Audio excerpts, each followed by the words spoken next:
বাংলাদেশের মতন একটা জায়গায় হিন্দু সম্প্রদায়ের মানুষের সৃষ্টি করেছে, এটা অলৌকিক। এই লজ্জা কোথায় রাখবো?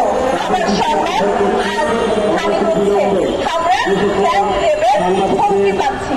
আজকে হয়তো ইনাদিনী জ্ঞান দেবের ভক্তি পেয়েছে, আজ রাস্তায় এসে দাঁড়িয়েছে, কালকে হয়তো আমি কাউকে পরাজয় করি জ্ঞান হয়ে করে হয়তো কারাগারে পড়ে থাকবো মরে।